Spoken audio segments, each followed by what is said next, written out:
All right, I have another story for you. Uh, Back in 1945, during the World War II, there was a harassing raid by a lone B-17 bomber, and the crew had to just pretty much keep the enemy awake, the Japanese at the time.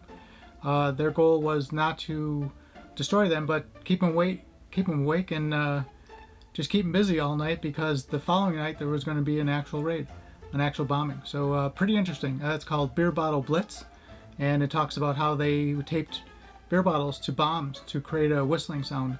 And they threw garbage and all kinds of stuff out of the plane. So really, really interesting story. So, all right, I'm going to keep rambling, but let's get to the story. Beer Bottle Blitz by Staff Sergeant Bill Elrod is told to Corporal R.Z. Simmons. Published in the February 1945 issue of Flying Magazine. If the kitchen sink had been in our plane, we would have tossed that at them too. Our bomber was loaded with every type of unrelated object imaginable. Anything we got our hands on, from beer bottles to wooden cartons, we piled into the flying fortress to throw at the Japanese on Rabaul that night. The assignment was officially called a harassing raid. Only the plane went out. The idea was to keep the Japanese awake so that when the big show came off the next night, they would be too drowsy to function properly. At least that's what we hoped. We also had to put on a big front for the enemy. It was in the early days of the war, and we had only a few planes. The only replacements available to us were a few condemned planes used by the 19th Bombardment Group in the Philippines, which had been hastily repaired at Australian bases. Staging these one-plane raids, we gave the Japanese an exaggerated idea of our offensive power, incidentally lessened the chance of losing any of our bombers on a single strike. To show how this works, let's get back to this particular raid. Things started buzzing when a reconnaissance plane landed on our crewed runway to tell of a concentration of Japanese shipping in Simpson Harbor, Rabaul. Pictures taken by the aerial photographer showed an assortment of 60 vessels. After examining the film, our S2 officer decided it would be a good idea to risk a 40-plane raid on the objective. But first, a harassing raid would have to be made that night. Crew pilots were called into the old man's office to receive instructions. In those days, the Japanese were on the offensive, and usually we were the target. Every crew was spoiling to get into any action it could. Captain Bill Thompson, from Canton, Ohio, the skipper of our plane, was a little bigger than the rest of the pilots. Maybe that's the reason we got the job. That afternoon, our crew went down to outfit the plane. We checked the guns carefully. Then we filled a large additional tank of gas, which we placed in the bomb bay. We knew we'd be above the target for quite a while. The ground crew, and anyone else who volunteered to help, scoured the area for scrap metal, shrapnel, and bottles to toss out the waste window. Bottles were our favorite because they whistle when they fall through the air. Even lump garbage was welcome for our ammunition. Anything to keep the enemy awake. As bombardier signals over target, crewman tosses fragmentation bomb without the aid of aiming devices. Weird whistle of bottles taped to the bomb adds to the raid's psychological effect. Don't get the idea we didn't use bombs. We loaded plenty of those into the plane too. It was just that we'd be above the target for some time, and when we ran out of bombs, we'd also have all this other stuff with which to annoy the Japanese on the ground. 7 300-pound demolition bombs were loaded into the bomb bay, and we took on about 75 20-pound fragmentation bombs, plus 3 cases of small 4-pound incendiaries. We planned to toss the fragmentation bombs and the incendiaries out the waste windows, together with the junk. You should have seen the catwalk. It was so jammed that the crew had to crawl over the stuff on hands and knees to get to any forward position. We went back to our tents to get some shut-eye before takeoff time, which was to be around 10:30 hours. Crewmen always claimed they couldn't sleep before a raid, but invariably, when the operations clerk came around and said, "Okay fellows, briefing in 15 minutes, the whole bunch of us were completely dead to the world. I rubbed my eyes and glanced at my watch. It was 10:10 hours. I pulled back the mosquito bar and sat on the edge of the bunk a couple minutes to give the cobwebs a chance to clear. The boys started dressing. There wasn't much to that, as each of us only wore Australian khaki shorts and a lightweight flight jacket.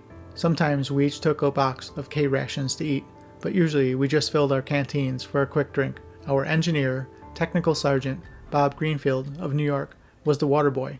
We had a system for keeping the water cold. Greenfield simply stacked the canteens in the ball turret, and the constant slipstream of the air coming through did the trick in almost no time at all. Briefings for such missions were short. Most of us knew the area around Rabaul as well as we knew our own backyards. Personally, I had been on 21 night missions and 2 daytime missions over this Japanese target. Besides the crew, the squadron communications officer and intelligence officer were the only 2 persons who were present.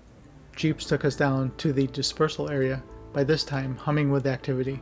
The ground crew and mechanics were scurrying about, performing their various chores by flashlight with amazing efficiency. Before signaling us into our waiting plane on the airstrip, the skipper and engineer started the engines. Because of the excessive weight in the plane's tail, crew members crowded as front as possible when we did climb aboard for the takeoff. The New Guinea runway we flew from followed a narrow valley between 2 steeply inclined hills. There were no stars visible that night, and all we had to guide us was a searchlight beam on a little island dead ahead which pointed straight up into the sky. We noted from the short range of the light beams that there was a low, thick overcast. It looked pretty foreboding, but we went ahead nevertheless. When the fort reached the beam of light, it banked, for the light also served as a marker to tell us when it was safe to turn. We climbed to 18,000 feet to get above the soup, but it was no use. It was worse than a London fog. At this height, we flew across the Owen Stanley Range on instruments. When the navigator decided we were over water and there was no danger of crashing into mountaintops, Captain Thompson, anxious to get out of the fog, dropped down to 2,000 feet. We thought the weather was bad upstairs, but it was twice as rough at lower levels. In disgust, the skipper decided to go lower. We dropped to 500 feet, but it was just as bad. Of all the altitudes, 9,000 feet seemed to be the least stormy, so we stayed at that level. It was by far the worst weather I had ever experienced on a raid up until then. An epidemic of airsickness swept through the crew. Staff Sergeant Les McCormick, who was fusing frags, turned as green as a clover leaf. From time to time he reached for his oxygen mask and held it over his face, figuring the fresh air would help. It seemed to have some good effect. Over the interphone system, I heard the pilot ask the navigator for a bearing. The navigator said, "I'm so sick, I don't give a damn where we are. Just keep until I feel better." Thompson replied weakly that the navigator couldn't feel any worse than he did. About 15 minutes away from the target, we ran into clear weather. Soon the dark shadow of Rabaul appeared below us, silhouetted against the somewhat lighter shade of the surrounding water. The few lights blinking in the enemy village were being rapidly extinguished. We had been spotted. Then the evening's activities really started. First one finger of light pointed into the sky, then another and another. Soon there were about 50 searchlight beams probing for us. We decided to make our first run without further delay. We held fragmentation bombs and incendiaries ready to toss them out the windows. The incendiaries were tied together in clusters of 3. When the plane was over the village, the bombardier gave us a signal to heave away. But scarcely had he given us the signal when a searchlight beam caught us. It flickered across the wing and fuselage in a blinding glow. It passed by us and then came back to hold the plane in focus. More searchlights followed suit. We were caught in the glare of some 30 rays. The light was so bright, it blinded us for a moment. When our eyes became adjusted, we saw the inside of the craft plenty. Tracers from 40mm automatic guns whizzed past the ship, looking very much like strings of red beans. They were accompanied by heavier stuff. The tracers came closer, right by the waist window where I was standing. Every time one passed by, I felt myself tighten up involuntarily. We got off 10 frags and a few incendiaries before the plane finally flew out of range of the guns. The run took only a few minutes, but it seemed like hours. But this was just the first of 26 bombing runs. We weren't getting away with anything. Our ship reached the target at 0150. We were supposed to stay above it until 0530, and that's just what we intended to do. The next 3 bombing runs were much the same as the first. We got off plenty of frags, scrap, pop bottles, and incendiaries. Those Japanese knew there was something cooking. On the 4th bomb run, we came in with our bay doors open, ready to drop the 300-pounders.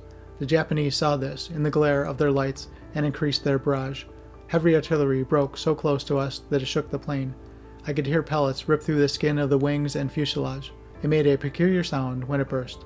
Our demolition bombs started a big fire in the town which rapidly spread to an area about a block wide. The glow from the flames helped us considerably as it served as a bearing point to guide us in the following runs. The enemy barrage was very heavy up through our 15th run. After that, it subsided. On the 14th time around, the waist gunner, a newcomer with the crew, was wounded slightly. McCormick took particular glee in throwing garbage out the window.